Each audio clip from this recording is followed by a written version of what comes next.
contra os Solimões. Duas águas desembocam numa só. Grandes águas. Grande rio que descobria 22 de junho de 1542 em missão do Reino Espanhol. Eu, Francisco de Orellana, enfrentei o desconhecido. Dei combate a índios de longos cabelos que lembravam mulheres guerreiras de outras lendas. Vencidos os perigos, batizei a conquista. Amazonas. Amazonas.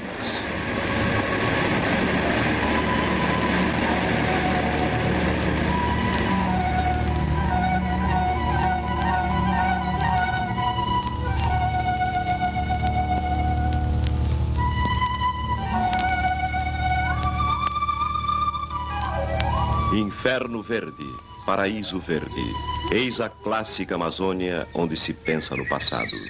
Nas cobras gigantescas, nos peixes mágicos, no mundo exótico criado pelos primeiros viajantes, cuja imaginação se exaltou diante das terras descobertas pela Espanha e que mais tarde passaram a integrar o Reino de Portugal.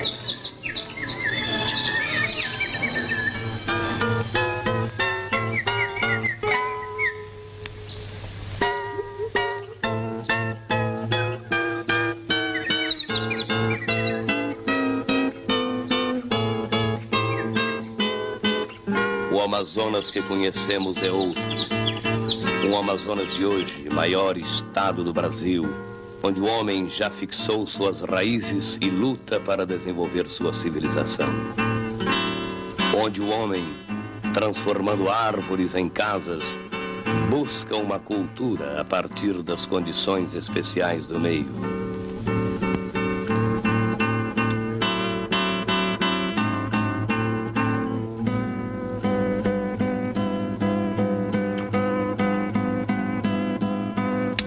O senhor veio da onde? Do estado do Pará, de Castanhal, Estrada de Ferro de Bragança, em 1956. Vim na companhia do Dr. Rui para trabalhar na estrada de Manaus e Taquatiara. Não deu certo, eu voltei para Manaus, estive empregado na usina Vitória, trabalhei a porção de tempo na usina Vitória, na refinaria, trabalhei em Caracaraí, trabalhei em Porto Velho, trabalhei em Alto Rio Negro, no Rio Aracá, tirando piaçaba com o velho Albino, com o Dr. Rui, desembargador. E lá vim para Manaus, tornei a me empregar de novo. Aí tornei a trabalhar nessa estrada daqui de Manaus e Taquatiara até terminar. Fui cortar juta em Manacapuru. Tornei a vir trabalhar nessas estradas por aqui. Agora estou aqui nesse terreno do seu Pedro. E vai voltar? Estou com vontade de voltar para Icaracaraí, agora fim desse mês que nós estamos agora. Se der certo, lá em Icaracaraí eu fico. E se não der, eu volto e vou a Belém. Porque meus irmãos chegaram agora aqui e eu sou o mais velho dos homens. Nós somos 9 herdeiros. O caso é que meu pai deixou 2 terrenos para nós. E eu sou o irmão mais velho, eles querem minha assinatura para vender os terrenos, porque nosso terreno não dá mais lavoura por aqui, dá. Boa, dá só se for para adubar terra, para plantar pimenta do reino. Eles estão com vontade de vender para o japonês lá, parece por 2 milhões, por 3.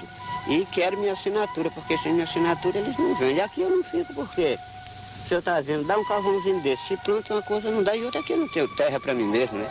Se eu tivesse um terreno meu, um açúcar, qualquer coisa, porque eu nasci e me criei nesse serviço de roçado, plantar maniva, fazer farinha, tudo isso eu sei fazer. Corta!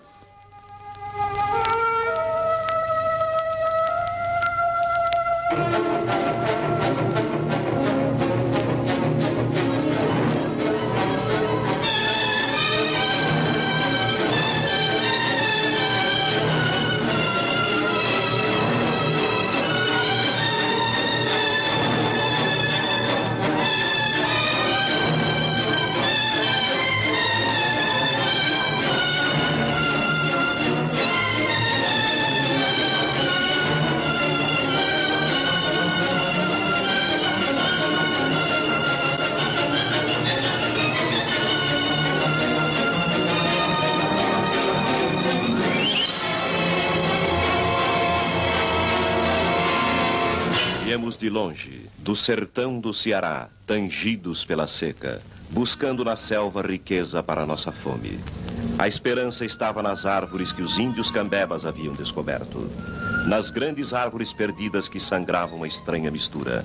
Árvores seringa que davam ouro branco, ouro sonho, ouro negro, ouro elástico. Era o ciclo da borracha.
A ambição que gerou a conquista que gerou o extrativismo onde os caudilhos fixaram suas leis homicidas.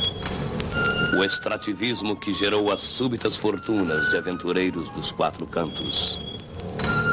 Era o Eldorado, o esplendor de uma selvagem nobreza dos trópicos, cujos cenários e costumes foram importados de Inglaterra, França e Itália.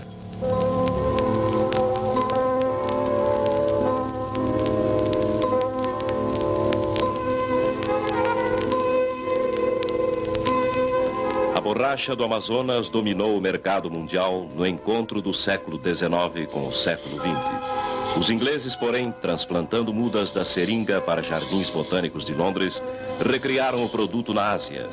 Começara uma concorrência fatal. Queda dos preços, do consumo, consequente queda da exploração, queda dos reinos, desespero das ambições, o orgulho ofendido, falências. A falta de planejamento encerrava mais um ciclo econômico do Brasil passado.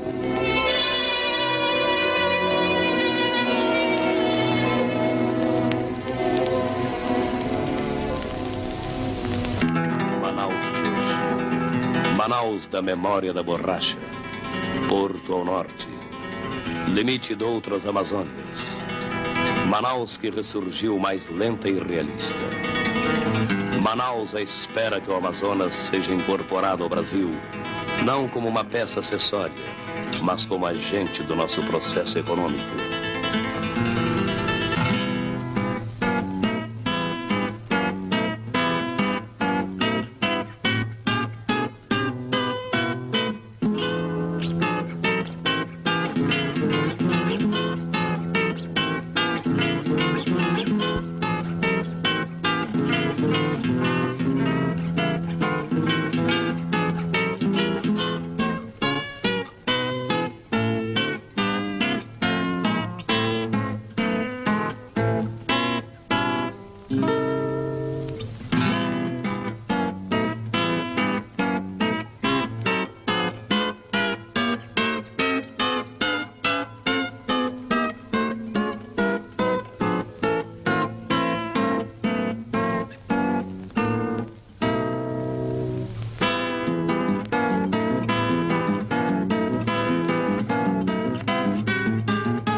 A juta, a madeira, o guaraná, a borracha, eis as principais culturas de hoje.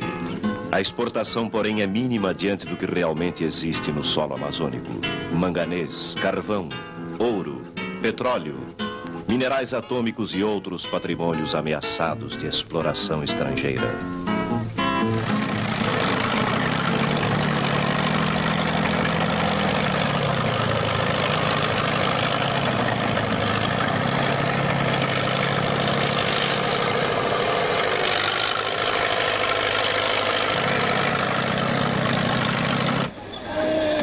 Mas enquanto se pensa no futuro, A realidade do presente faz pensar no mais remoto passado.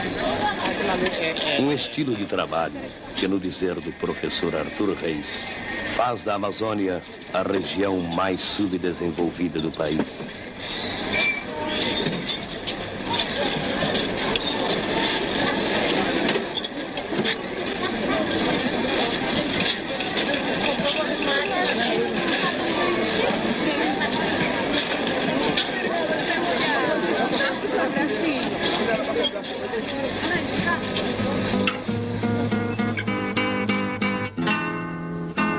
Retornamos à viagem. Foi difícil vencer índios. Fazer colonos portugueses se cruzarem com estes índios vencidos. Forjar a nova raça. Lutar contra o impaludismo, a verminose. Conquistar os barrancos devastados pela força do rio instável. Parintins, Itacoatiara, Manacapuru, Cacaupireira. Estranhos nomes que abrigam gentes prisioneiras dos grandes distantes desconhecidos.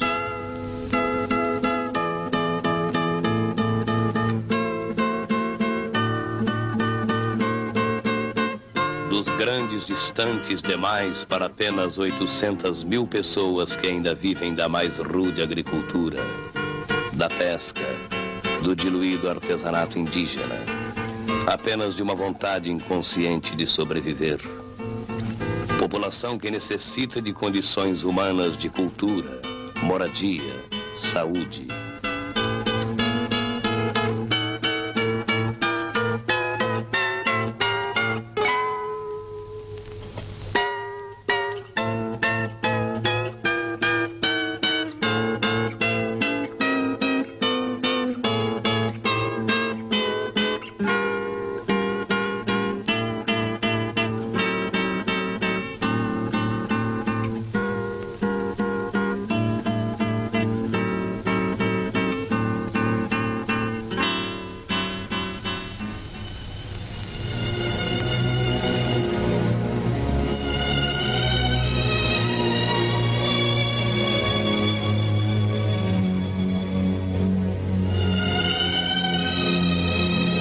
Porque apesar de ser chamada de região maldita, o Amazonas reage através de todos aqueles que ficaram perplexos diante deste desencontro de uma riqueza com o seu tempo.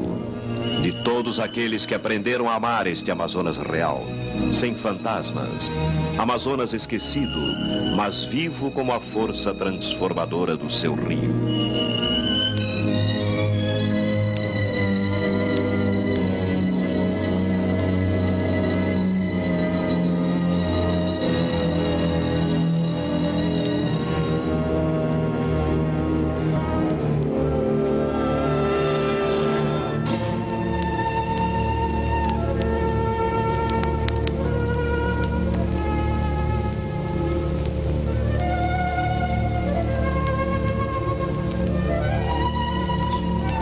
Dos teus vários ouros, dos teus múltiplos rios, teus negros meandros na selva, pelo teu universo que o teu homem enfrenta para conquistar e dele se prover, e dele viver, e que só a teu homem deve pertencer, de tudo isto, Amazonas, te fazes canto e símbolo de um novo mundo.